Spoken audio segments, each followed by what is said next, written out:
Today, let's take a look at how my Ansellia Africana are doing after over a year in my care, the different types in my collection, and to finish off, let's do a quick mount.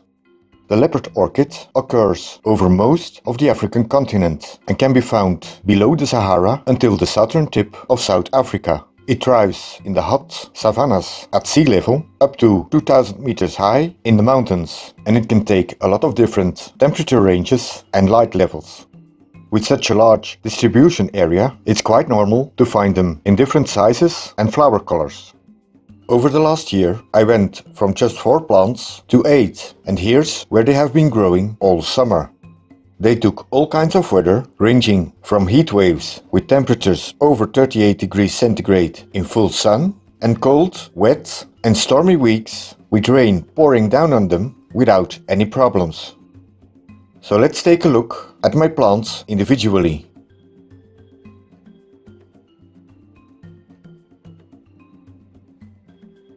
The most vigorous and very floriferous ones are my 2 locality forms from Zambia. These have large, thick canes that are 60 centimeters or 2 foot long. However, the spikes they produce are well over 90 centimeters or 3 foot, and one even measured over 1 meter 20, which is 4 feet. This one has quite large star-shaped flowers that are over 5 centimeters or 2 inches across, and these ones even have a nice fragrance. It's soft and sweet. Both these plants have been throwing out spikes and new growths since the beginning of June, and even today more new spikes are coming. This form has such long flower spikes that are loaded with blooms that they arch over because of their weight.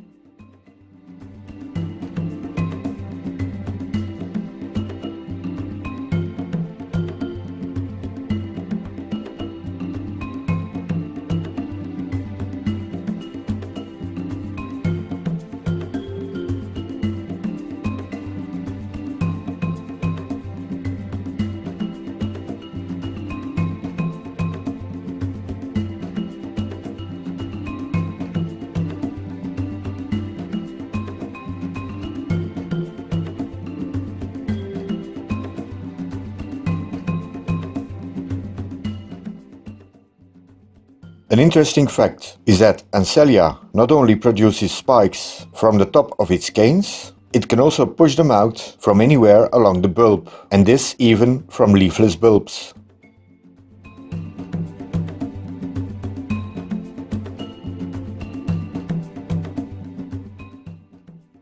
Because this is such a beautiful form, I pollinated some flowers and did the selfing, and now 3 nice seed pods are growing.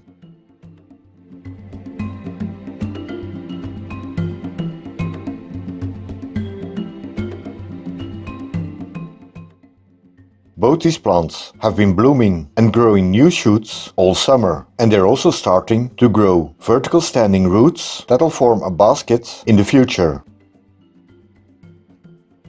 I grow all my Ansellia in medium to large bark with some charcoal added to it. They are heavy drinkers, especially when it's warm, and because of their fast growth, they need a lot of feeding. So every watering, even when I miss them on warm days in the evening, the water contains fertilizer, and they really seem to like it. And here's a new spike forming now at the end of September.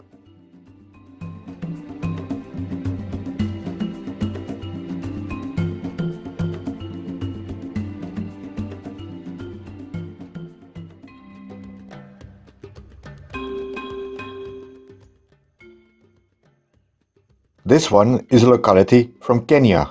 Bulbs are much slimmer than the previous one, and the canes are well over 60 centimeters or 2 feet. It's a slower grower than the previous one, and it produces leaves at the upper half of its canes.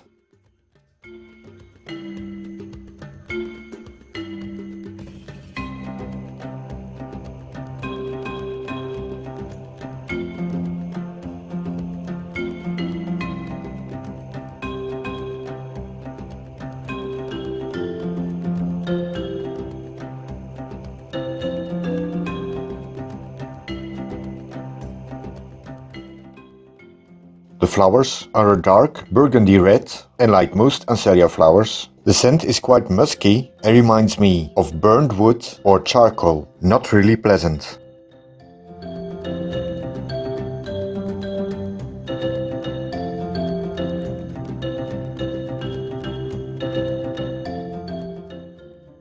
This one is a locality from South Africa. It has pure yellow flowers and I got it from afriorchids in South Africa last year. It flowered last summer, but since then it just stood still. I guess it's still adjusting.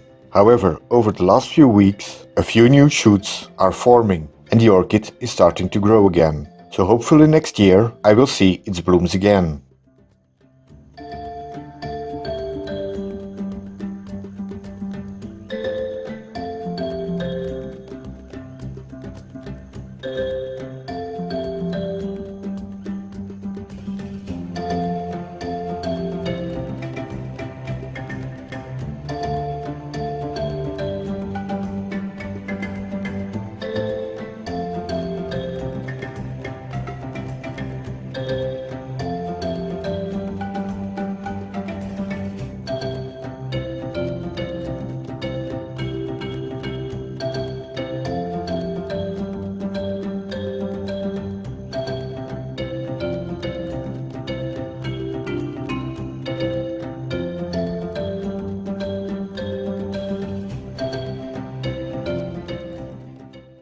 Another one that came from afriorchids last summer.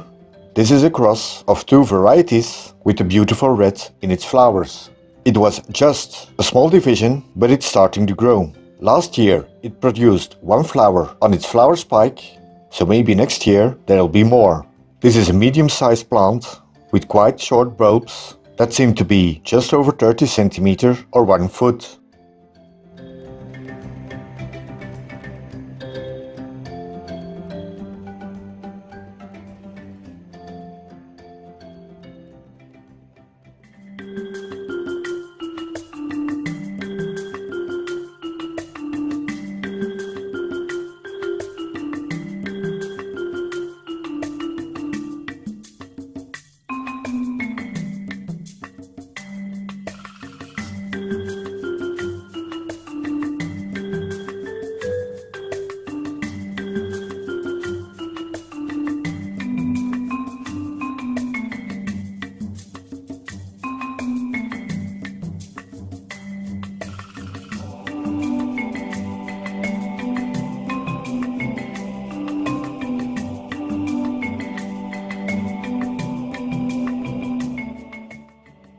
Now this one and the next one have got a weird story.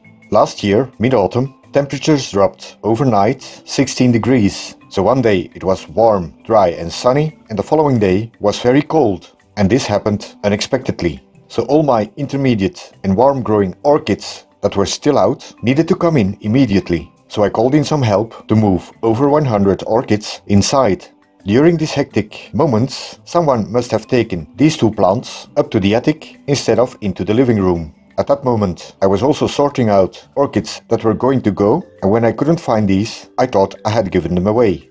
Yet wonder, oh wonder, this spring I found the plants hidden behind a box at the end of the stairway in the attic. They were totally dried out, had stood there in darkness and at times freezing cold, and there was nothing left but totally shriveled bulbs and dead leaves lying around them. So I thought they were dead and I put them outside to go in the garbage later. But when I was going to throw them out, I saw there were several new green nubbins at the base of the seemingly dead canes. So I topped them up with a thin layer of sphagnum moss and just left them outside. And this is the result. Both of them came back from the dead. These really are indestructible orchids, another thing why they are worth keeping. However, this year I will be more careful and these revived plants will go into the grow tent for winter so they can grow on and get stronger again. And here's my last purchase, a seedling plant at least 1 or 2 years from flowering. It's a nice group of bulbs, well rooted in a seedling mix, so I thought this would be a good candidate to try and mount one.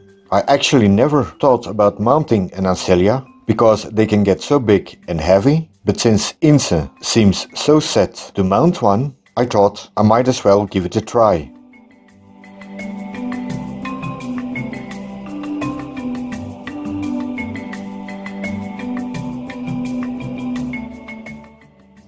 This is the mound the seedlings will go on to. It's a large piece of driftwood that I've had for many years, and it has a natural cavity where I can easily plant the orchid in.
The root ball seems to be a solid mass, so I won't be fiddling too much with it or I could damage the roots. I'll just take off a bit of the media along the side and place it in the cavity. And to keep the media from washing out, I will pack the root ball with some sphagnum moss. This will also keep the orchid's roots from drying out too much.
I will let it settle inside the grow tent and let it grow on all winter.